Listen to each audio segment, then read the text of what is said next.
Com mais idade e mais maturidade, a tendência é a de que as pessoas saibam lidar melhor com as diversas situações e problemas do cotidiano, assim como com momentos mais críticos da vida.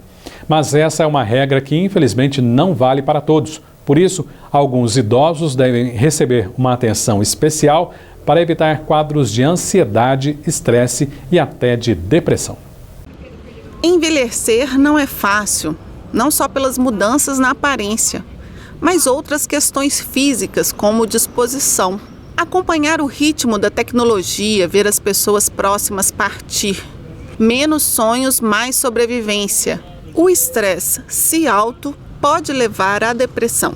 O idoso ele está tomando um papel diferente hoje em dia na sociedade. A gente percebe que muitas vezes ele está assumindo o arrimo mesmo da família, né? E às vezes isso acaba trazendo preocupações que não deveria nesse momento da vida.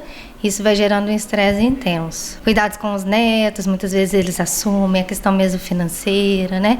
E além disso a gente tem outras questões, né, que pode acarretar isso.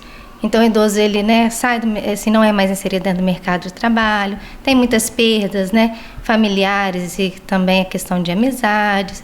Muitas vezes ele tem alguma dependência por conta de algum fator, alguma comorbidade, alguma doença. E isso associado vai gerando um estresse muito grande. O estresse, ele é algo da existência do ser humano, né? Então, todo mundo está sujeito a passar por momentos estressantes, né?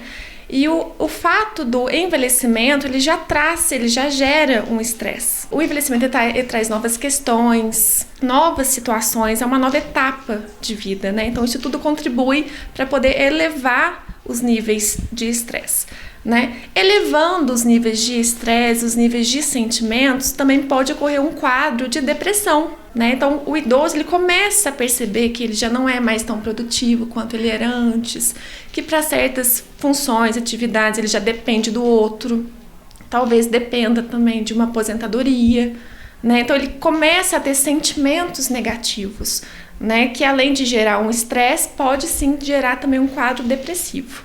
Às vezes, alguns casos de depressão podem ser confundidos com Alzheimer. Como diferenciar as duas situações? Perda de memória, a primeira coisa que a pessoa pensa é demência, né? Ou Alzheimer ou as outras demências que a gente sabe que existe.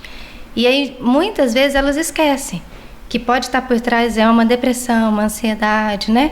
Então, a gente tem que ter muito cuidado quando a gente faz um diagnóstico, tanto de demência quanto qualquer outra questão em relação à memória, porque tem vários fatores que podem estar acarretando isso. Como os sintomas são muito parecidos, somente através de testes e de observação clínica que a gente consegue então separar o que pode ser de um quadro demencial, o que pode ser de um quadro de depressão, né? Porque qual que é a diferença? A depressão, se você trata a depressão, há uma melhora desse quadro cognitivo. No caso das demências, não. A demência é um quadro progressivo, né? Então é entrado com os medicamentos a fim de retardar o máximo possível, né, os sintomas, né, o progresso dessa doença. No quadro de depressão, não. Entrou com o medicamento para depressão, o paciente está fazendo psicoterapia, né? Os sintomas cognitivos tendem a diminuir. A família deve procurar profissionais para um diagnóstico correto. O ideal, né, é o geriatra ou mesmo o neurologista. E aí o médico, naquele momento, vai fazer algumas avaliações. Então, o diagnóstico de demência ele é multifatorial e complexo. Eu até brinco muitas vezes com meus pacientes. Não é simples igual um diagnóstico de uma diabetes. Você vai ali, faz um exame e pronto. Então, você precisa fazer uma anamnese bem detalhada. E isso vai excluir alteração de sono, depressão, ansiedade, distúrbios metabólicos, distúrbios hormonais. E aí, depois de tudo isso, associado à história clínica, exame físico detalhado, exame laboratorial e exame de imagem, aí sim a gente pode chegar num diagnóstico mais definitivo.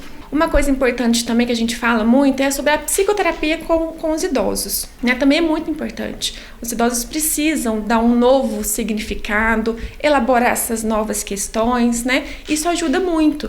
E o profissional psicólogo, ele também consegue perceber, né, os sintomas de um quadro depressivo, os sintomas que podem vir a ser também um quadro demencial, né? E diante disso tudo, ele vai fazer os encaminhamentos.